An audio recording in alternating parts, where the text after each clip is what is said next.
New Mac Mini has 3 things about it that are absolutely insane.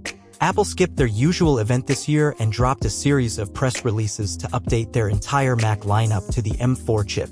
And one of those updates was for this tiny powerhouse. Now, the Mac Mini might not be the flashiest Mac, but this refresh changes the game in ways you wouldn't expect. First, let's talk about the size. This thing is ridiculously small, 5 inches by 5 inches and just 2 inches tall. It's smaller than a roll of duct tape, smaller than a camera with a lens attached, and barely bigger than an Apple TV. Apple's obsession with shrinking their computers has hit a new level, and somehow they've packed insane performance into this tiny box. The design is sleek, resembling a shrunken Mac Studio, and it's packed with ports: Gigabit Ethernet, full-size HDMI, 3 Thunderbolt ports on the back, and 2 USB-C ports on the front. No SD card reader, though, and USB-A is officially gone. But here's the kicker: you'd struggle to build or buy another computer this small with anywhere near this level of performance. It's hilariously, unnecessarily tiny, and I love it. Now let's talk about the power button. Apple has a habit of adding one obnoxious quirk to every product, and this time, it's putting the power button on the bottom of the Mac Mini. Why? No idea. It's not a deal breaker, but it's just dumb enough to meme about. Classic Apple. The second insane thing? The base model is an unbelievable deal.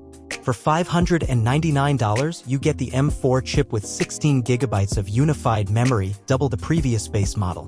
That's a 10-core CPU and GPU handling everything from coding to photo editing like a dream. Compare that to the $1,299 M4 iMac and you're saving $700 to put toward any display you want. But here's where Apple's price ladder kicks in.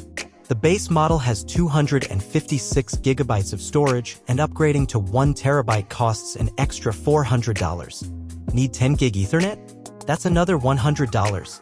Suddenly, you're spending enough to buy a second Mac Mini. So here's my advice: stick with the base model unless you know you need those upgrades. Now, the third crazy thing: the maxed out Mac Mini might be the best portable workstation Apple makes. The M4 Pro version starts at $1,399, packing Thunderbolt 5 and support for 3 6K displays.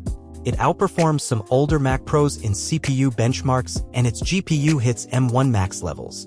For creators who don't need a laptop, this is a steal.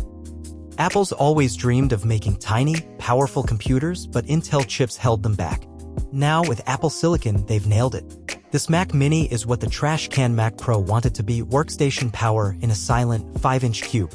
Nobody asked for it to be smaller, but here we are. So, who's this for? If you need an affordable, capable desktop, the base model is a no-brainer.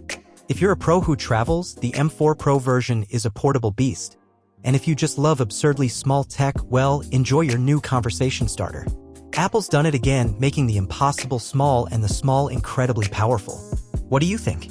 Would you rock this tiny Mac? Let me know, and stay tuned for more deep dives into Apple's latest gear. Thanks for watching.